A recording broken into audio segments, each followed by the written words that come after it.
Setiap manusia menginginkan pasangannya adalah seseorang yang terbaik dan pasti menginginkan yang terbaik dari pasangannya.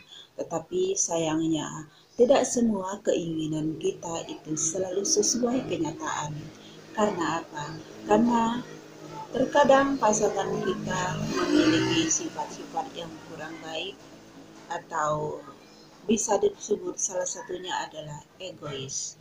Dan sekarang kita akan membahas bagaimana cara menyikapi pasangan ataupun orang yang kita cintai itu karena sifatnya yang terlalu egois.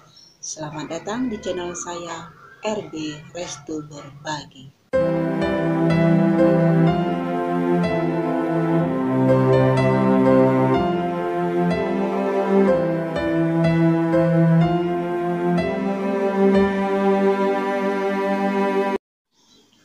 Assalamualaikum warahmatullahi wabarakatuh.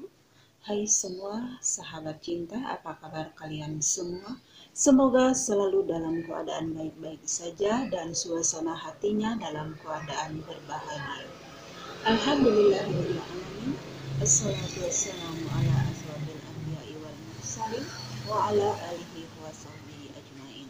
Pada kesempatan kali ini kita akan membahas pasangan yang memiliki atau mempunyai sifat yang egois, bahkan terlalu egois. Dan bagaimana cara kita menyikapinya? Karena ada momen di mana kita dan pasangan kita terjadi kesalahpahaman, perselisihan ataupun keributan, entah itu hal yang kecil maupun karena sesuatu hal yang memang besar ya. Dan pastinya pasangan ataupun kita sendiri itu akan merasa dan menganggap bahwa kitalah yang benar dan pasangan kitalah yang salah. Walaupun sebenarnya terkadang menyadari apakah dia memang benar atau tidak, dia menyadari sebenarnya kesalahan dia, tetapi karena dikalahkan oleh sifat egoisnya dia, maka dia tetap bersikeras bahwa dia adalah yang benar dan pasangan adalah yang salah. Nah, bagaimana secara menyikapinya? Ya, simpel saja ya, sahabat semua. Dengan tidak mengurangi wibawa kita, kita harus bersikap bijaksana untuk sementara waktu pada saat suasana masih dalam keadaan panas, masih mungkin pertengkarannya memang lagi hebat-hebatnya ya. Biarkan saja, diamkan sejenak, seakan-akan memang kita merasa bersalah atau kitalah yang bersalah. Tapi itu bukan untuk seterusnya ya.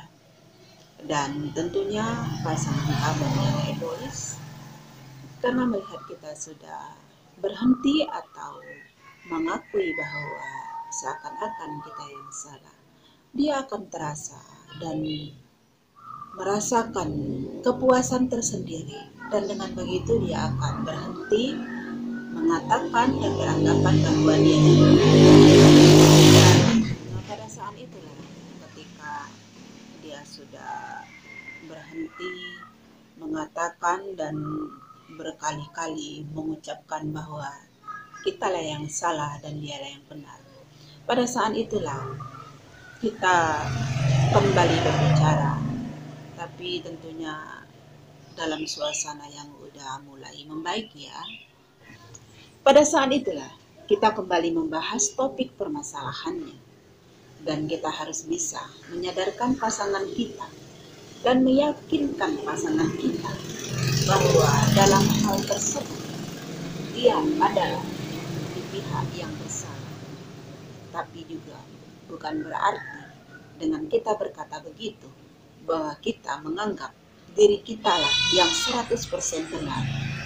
Kita juga harus bisa menguraikan secara mendetil, menguraikan sebab akibatnya, dan jika kita juga memiliki sekecil apapun kesalahan dalam hal tersebut, kita pun harus berani dan mau mengakui bahwa kita juga ikut andil ada kesalahan dalam pertengkaran itu.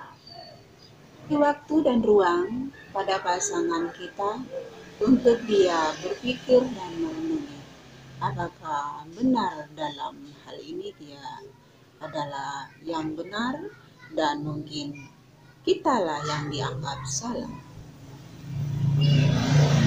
Biarkan saja dia merenungi dan sibuk dengan pikiran dia sendiri. Mengalah bukan berarti kalah. Kita mengalah justru untuk menang.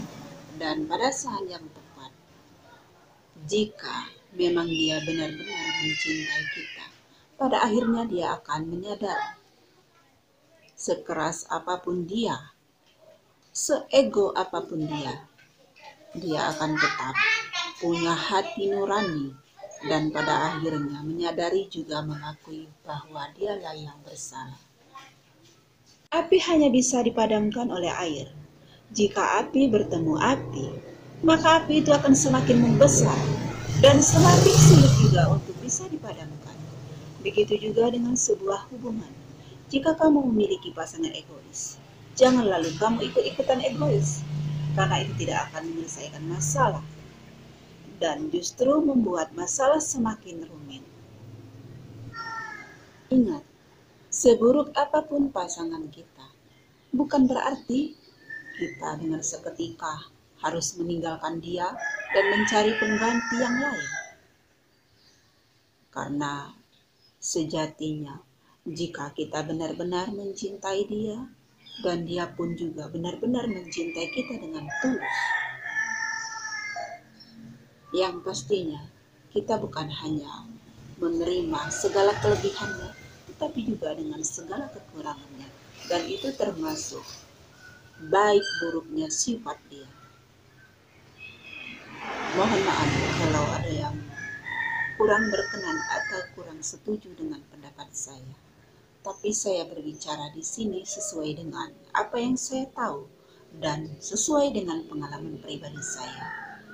Wabillahi taufiq wal hidayah. Wassalamualaikum